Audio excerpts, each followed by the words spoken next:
Everyone, welcome to Bickering Book Reviews. I'm Sarah. And I'm Becky.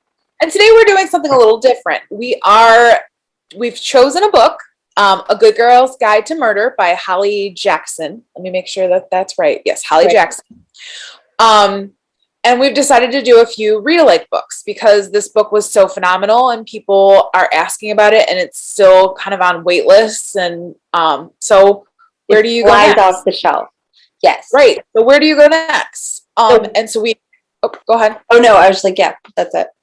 Yeah. So where do you go next? But first I'm going to give you kind of a rundown of what A Good Girl's Guide to Murder is about.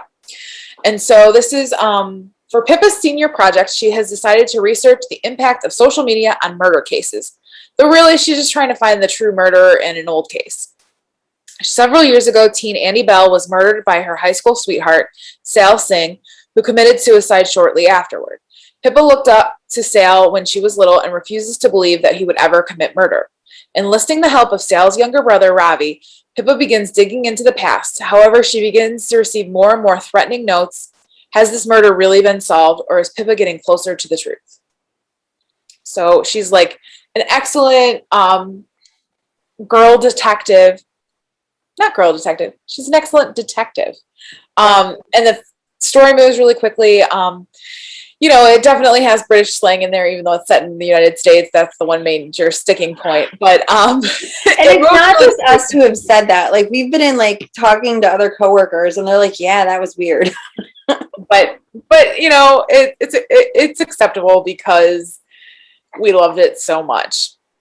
And so, what do you read next? My first read-alike book is Sadie by Courtney Summers. They both have the similar podcast element, the similar detective kind of element. And so Sadie is about 13-year-old Maddie was found dead, and not long afterwards, her sister Sadie went missing. It seems that no one cares if the killer or Sadie are ever found, until the sister's pseudo-grandmother reaches out to a popular podcast host asking for help finding Sadie because she feels that something is wrong. West, the radio personality, begins following leads to a variety of towns. He learns that Sadie is using a different name and is trying to track down her father. However, the man she is looking for is not her father, and West knows that she knows this. Why is Sadie looking for Keith/Darren? What happened in her sister's past to cause these tragic outcomes? And like I said, it has that podcast element. It moves very quickly. It's got kind of that murder mystery element, and it's definitely the crime podcast, figuring whodunit kind of thing. That's my first one. So my first one is Truly Devious by Maureen Johnson. This book is another one with a teen girl who's going to solve a mystery, and she just outsmarts everybody.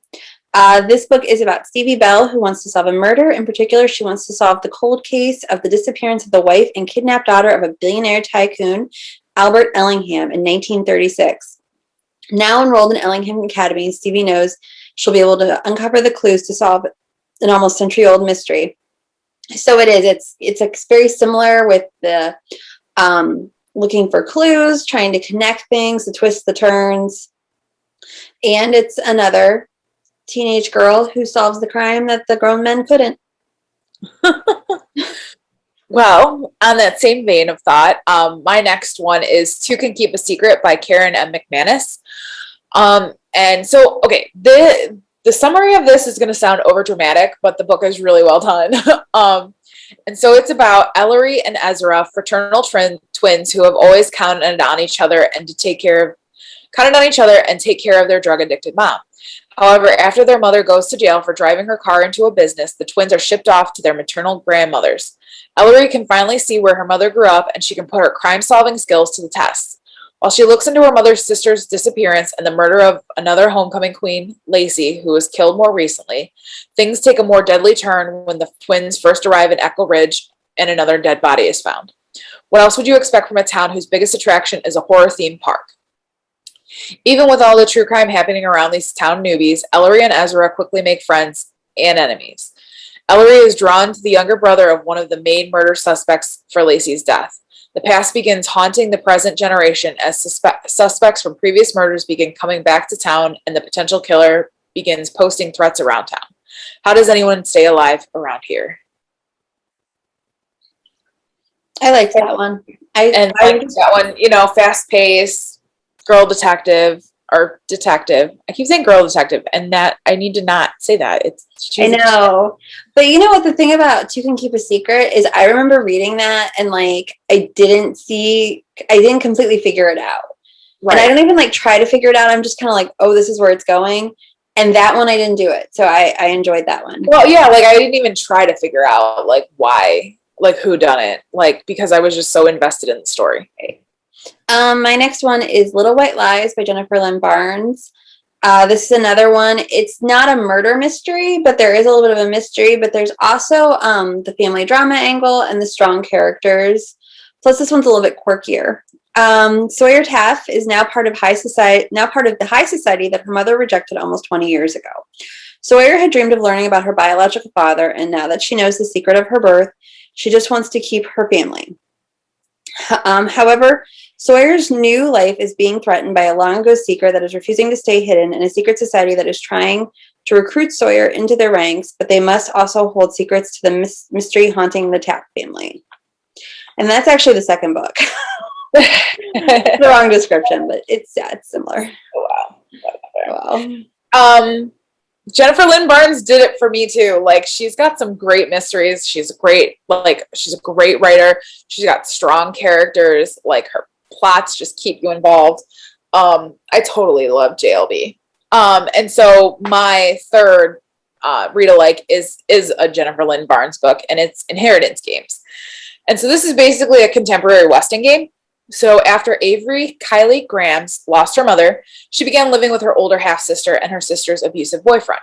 Unexpectedly, Avery has been included in a billionaire's will and is expected to receive his entire inheritance.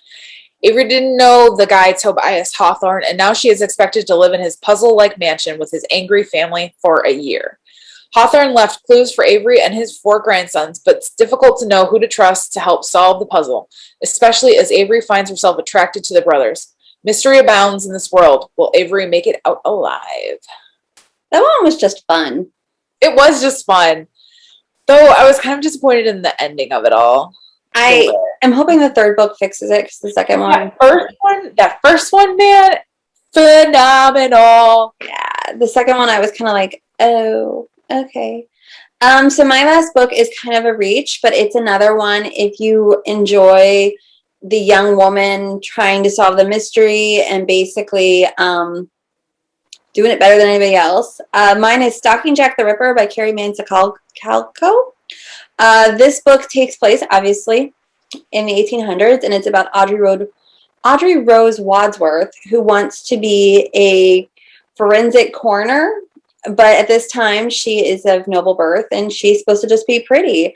And basically she's been sneaking around with her uncle, who is a coroner, learning the science of it all, because she's very smart and she cares about more than embroidering and drinking tea, which is really what I care about. But that's besides the point.